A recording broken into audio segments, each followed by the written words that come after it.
I'm Joe Halco, your host, and welcome to another episode of NCSS Here for You. Since 1958, Northwestern Counseling and Support Services has been providing access to high-quality services which promote healthy living and emotional well-being for the residents of Franklin and Grand Isle counties.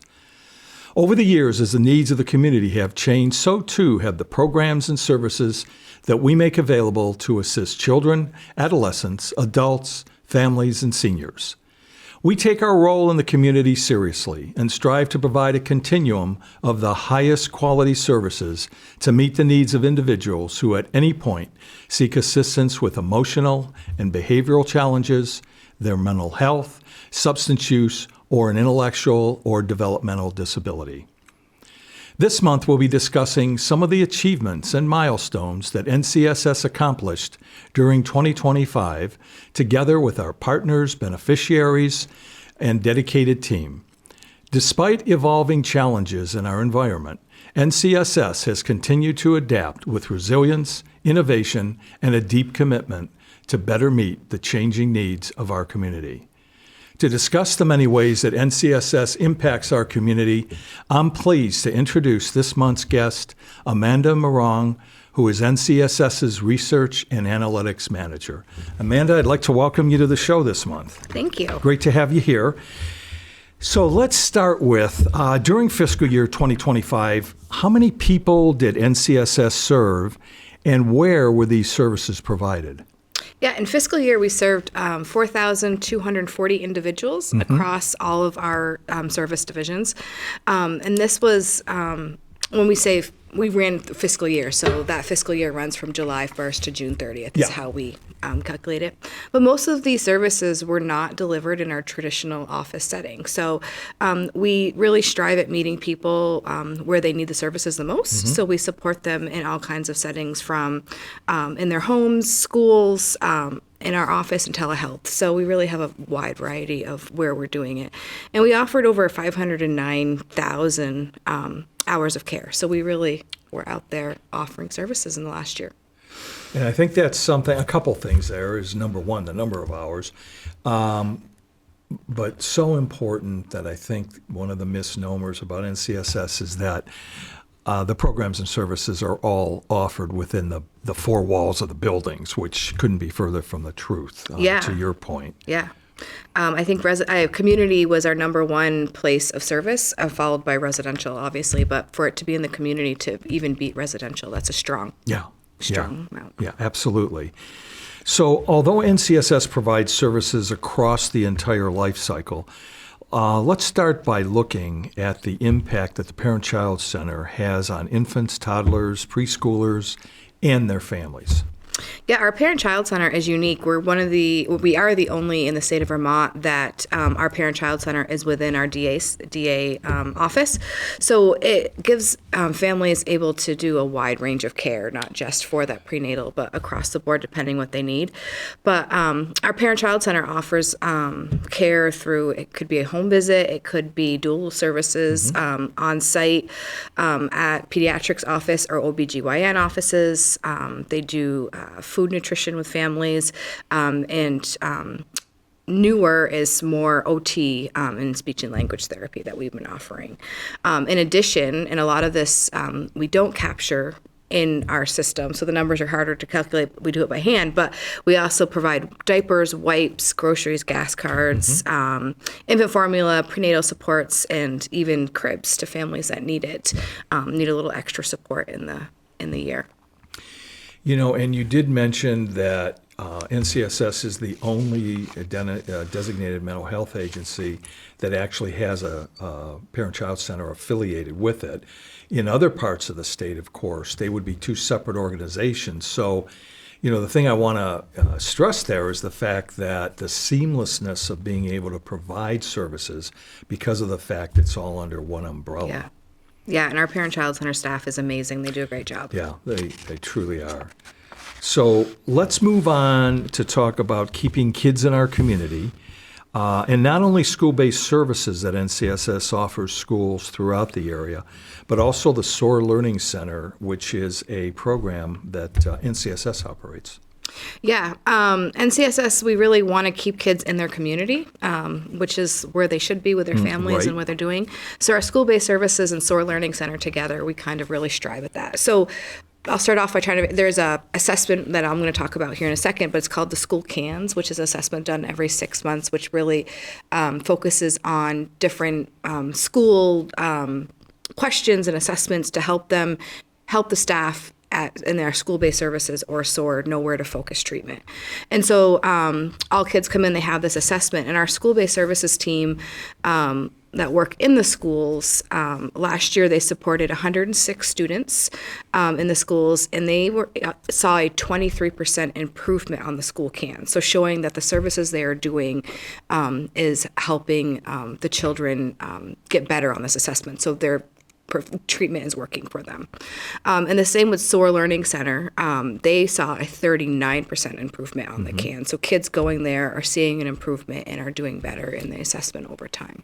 So in the case of these students, they'll be assessed on the front end of the school year and then on the back end, and these percents show the dramatic change that has taken place during one school year. Yeah.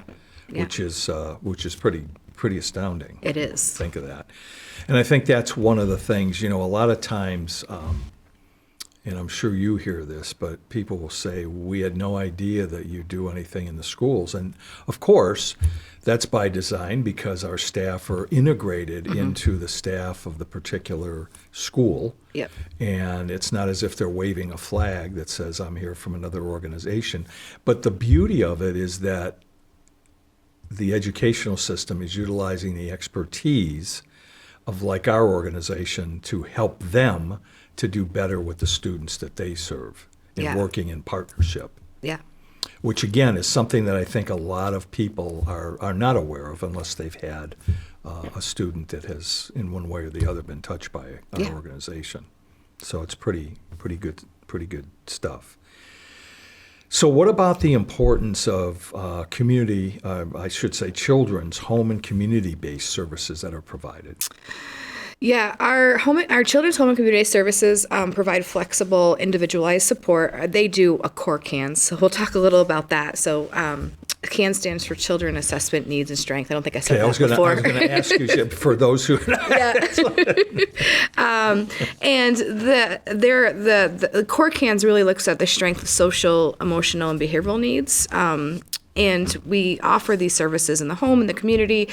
Again, it's individualized for every client, depending on what the client needs, the family needs. The CANS, again, is done twice a year, like the school CANS. And on this, we kind of track supported intensity scores is kind of what we're going off from. Supported intensity scores is just a way of looking at the data to look at those areas that the client really needs support in. So depending on how they score on that assessment. So our data is definitely showing a higher level in the higher and more needs with children. So this has made us really think about programming, and it's kind of made us increase direct care hours for kids in acute needs, offer, supports in case management, group programming, different ways of looking at programming to meet the kids where they're at with these assessments in order to help them improve. Mm-hmm. And I think the important thing that you're saying as well that people need to understand is that we're talking about all these assessments and everything, but every individual student has their own unique plan because everybody's different and their needs are different. Yep, and then these assessments help drive that unique plan, right? Because every assessment, every child's going to score differently depending on their life and where they're at. Yeah. So that's what helps us really drive the treatment plan, what's needed, where we're at, who's on the team, who's seeing them, right? Acuity, all that stuff. Yeah. Now, NCSS, in partnership with Afterglow, conducts a variety of training courses in the community, and there are trainings that address topics such as mental health, internet and gaming addiction, suicide awareness and prevention. Can you speak to the successes during 2025 relative to this training? Yeah, we really did a huge push for training this year, which was great, and it's been a lot of fun. We've trained 160 community members across suicide prevention, mental health awareness, and internet and gaming addiction has also been a big one. And on top of that 106 community members, we trained 300 individuals in a training called You Matter, which is suicide prevention and training. So a major milestone for us at NCSS this year was to boost our mental health aid first trainers. I think that was a training that was in the community a few years back. Yeah. We really wanted to get more trainers to kind of push that back out again and kind of really offer that again. So starting this year, actually, we're going to try to be offering that training monthly because it's definitely a community need, allowing us just to equip more people with essential mental health skills. Well, and all these trainings, the one thing certainly that they all do is reduce stigma. And that roadblock and barrier that so many people have, that if it's anything to do with the brain, they're the only ones. And that couldn't be further from the truth, because it's just like anything else, whether we're talking about diabetes, certain types of cancer, whatever. Many individuals struggle with whatever it is you want to talk about, whether it's depression, anxiety, bipolar, schizophrenia. I mean, across the board, there are others. An individual, I think so often, I can remember years ago when mental health first aid training first came to this state, and NCSS actually was the organization that was the first designated agency that stepped up and said, we'll do this. And who better to provide mental health first aid than a mental health organization? But the stigma, the people who would come to these trainings, and it would be they'd almost crawl in with sunglasses on. I mean, I'm maybe, elaborating a little bit here and embellishing, but the point is the stigma surrounding a lot of the people who would come to these, and it would take so long for them to open up and maybe even ask a question. That's really changed over the last, 15, 20 years, all for the better. Yeah. But we still have such a long way to go when it comes to talking about mental health and all the adjuncts to that. Unfortunately, suicide prevention and awareness, and making that something that parents talk to children just like they do about drugs and drinking and sex, to incorporate suicide prevention into their conversations as well at a younger age. But anyway, I think that the fact that NCSS is broadening the number of trainings that they're offering to the community is fantastic and much needed. Yeah. So let's move on to the adult stages of life now. But let's begin with developmental services and that division. And they serve adults who have intellectual or developmental disabilities with a whole wide variety of services. How have the residential programs and in-home visits helped individuals to live as independently as they possibly can? Yeah. Last year in our residential programs, we supported 15 individuals, which was 9 residential homes. So, and each home is designed to promote skill building, community inclusion, and greater independence. So they really strive themselves in helping these individuals learn how to interact in the community and how to be a part of the community. And the same with home visits. So our in-home visits ensure people receiving community-based services are living safe, healthy, and supportive environments. So we track how many home visits are done a month with these individuals and increasing that. So together with these residential supports and in-home services help, individuals are staying in their community and they're maintaining stable housing, which is important to the healthy and well-being, and building skills they need for long-term independence, which is what we all want. Yeah, absolutely. And the thing about individuals who are living with intellectual or developmental disability is that from that point, that's a lifelong. A lot of the other programs that are provided by NCSS, people can come through a program and then they can move on. And that is the preferred, certainly, method. That's a real home run. But certainly the services that are provided to those with intellectual and developmental disabilities, that's lifelong. And unfortunately, so often these individuals are almost like invisible to a lot of the population. So I think a lot of the terrific programming that NCSS offers is so critically important.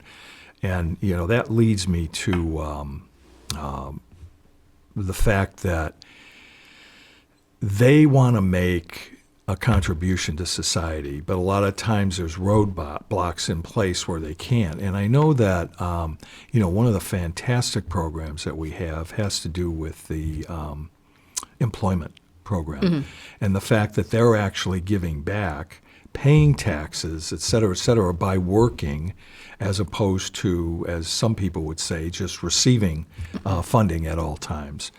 And I think the organization to be commended for a great program for employment services for individuals who have disabilities. Yeah, our I'm going to say from jobs, from children's, all the way up through Yes, adults. yeah. Our employment services are in developmental services, adult services, and in children's. It's subpar, really. It's some of the best, I think, around here, but I'm kind of biased. Well, and it really makes a difference It in their does. lives, a true difference.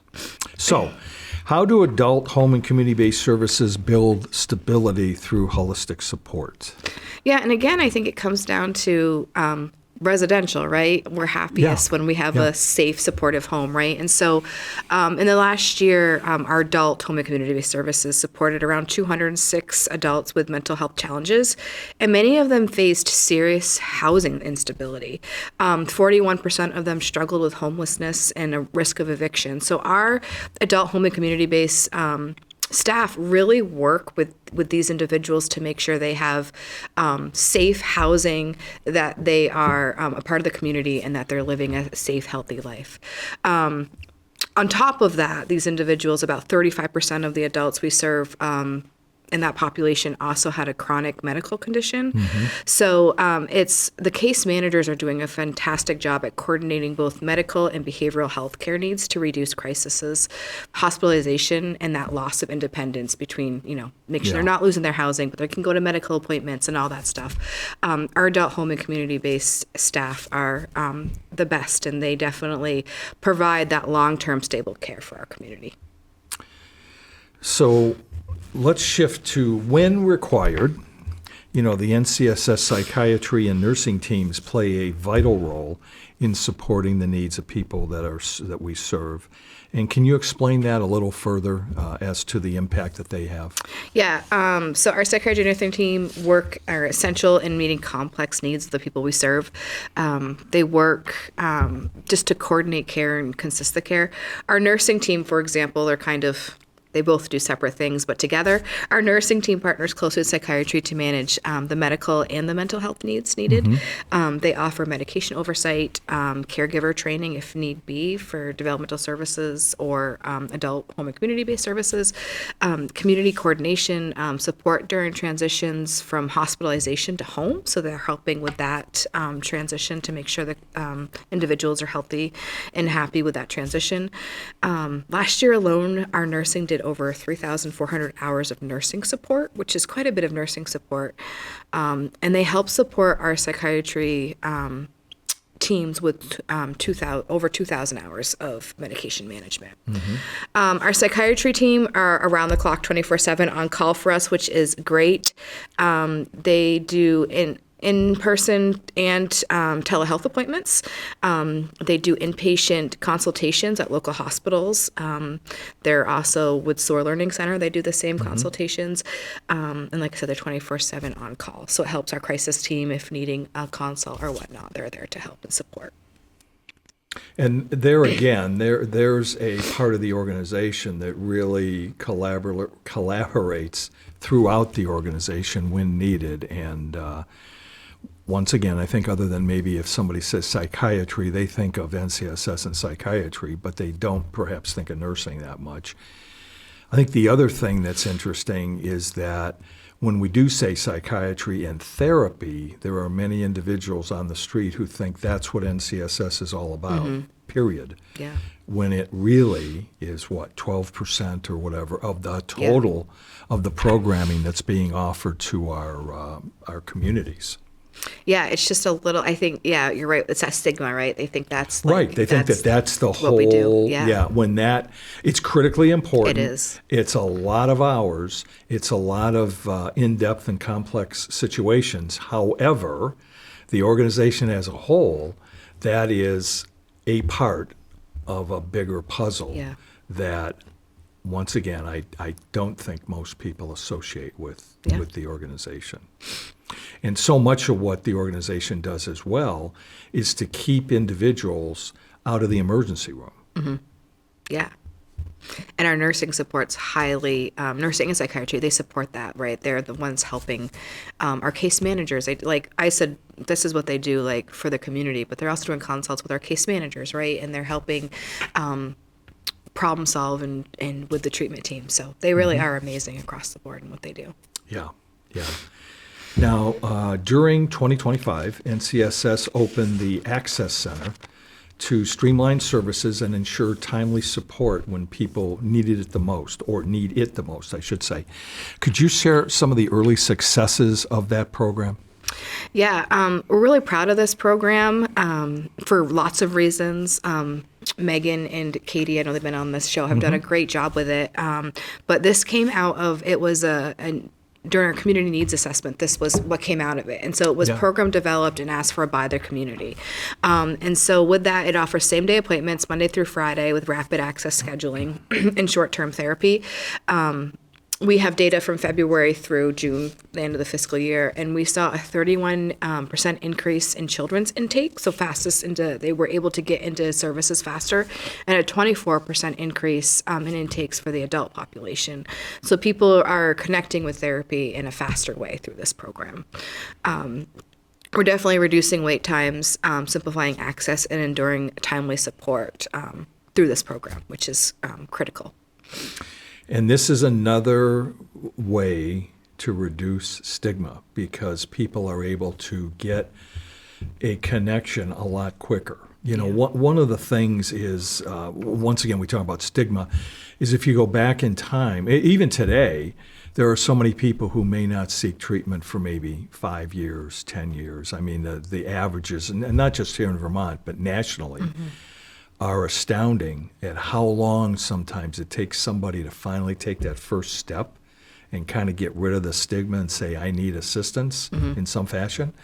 An operation like this really gives somebody the opportunity to strike when the iron's hot, I guess is the best way to put it. Yeah.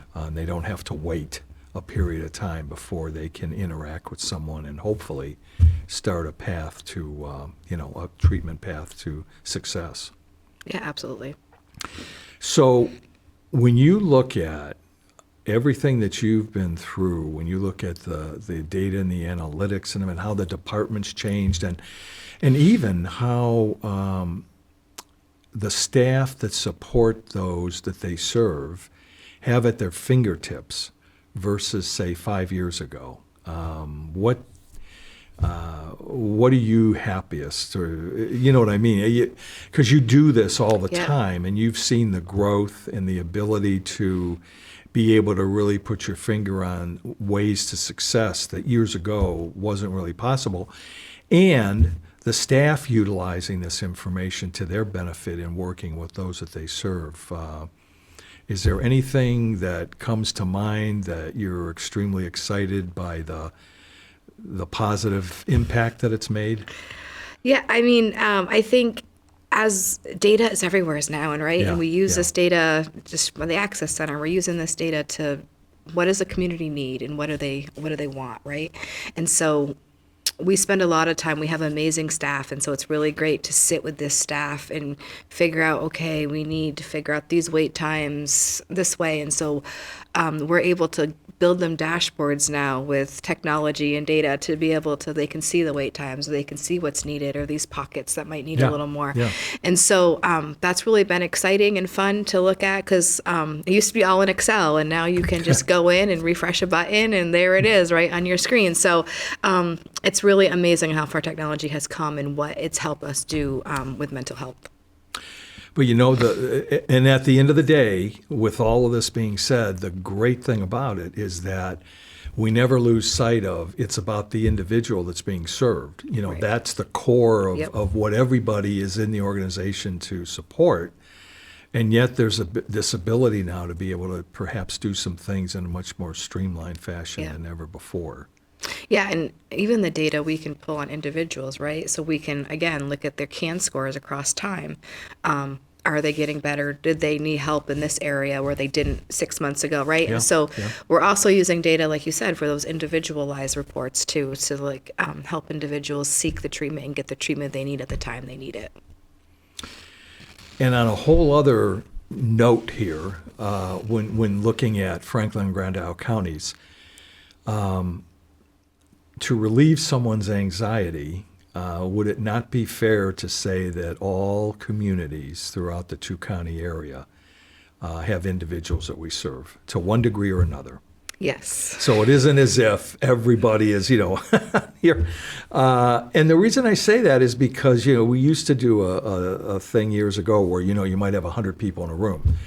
And you'd talk about mental health and everybody go, yeah, that's somebody else. And then you'd lay down the figure of 1 in 5 people are struggling.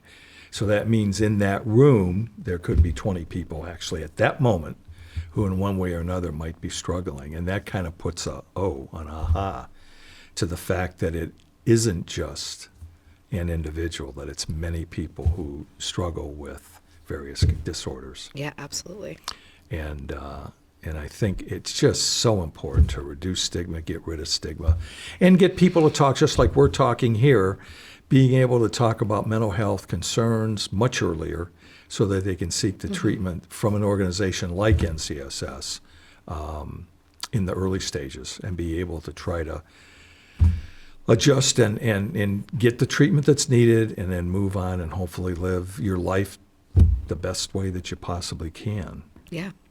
And treatment doesn't mean you're being services forever, right? And so that's what it is. That's the thing. I mean, and when you go back like to the Access Center, where you may have somebody who only needs 1 or 2 visits, somebody else may be on more of a regulated scenario. But that's the thing about treatment is, once again, it's very individualized. It's not one size fits all. And that the clinicians at NCSS realize if somebody needs a longer runway than maybe someone else needs. Mm-hmm. Yeah.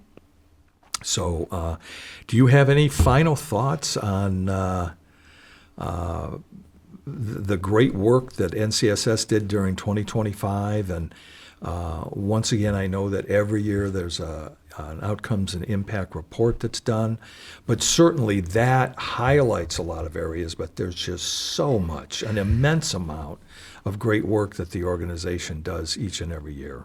There is, absolutely. And that's one of the hardest things of creating the report, right, is you have so many programs you want to highlight.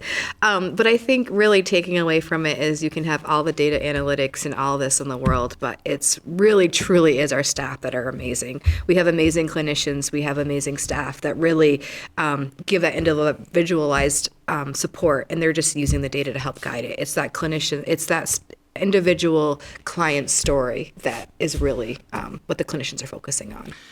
Yeah, because once again, in this business, we're not making pens or other kinds of widgets or whatever, is that really it's all the individuals that are being served that are the, if you will, the product. Yeah. And it's the ability of the clinician to be able to connect with that person.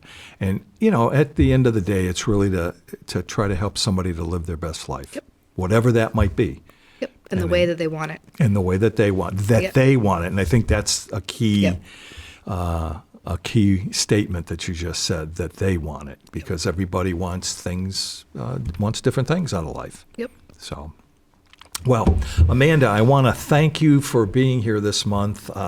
This has really been insightful. And I do want to thank my guest, Amanda Morong, for sharing her insights on NCSS's impact to better meet the changing needs of our community. I also want to thank all of our viewers and listeners for spending time with us again this month. You can learn more about all of our programs and services by logging on to ncssinc.org. I'm Joe Helko, and I'll be back next month with another episode of NCSS Here for You.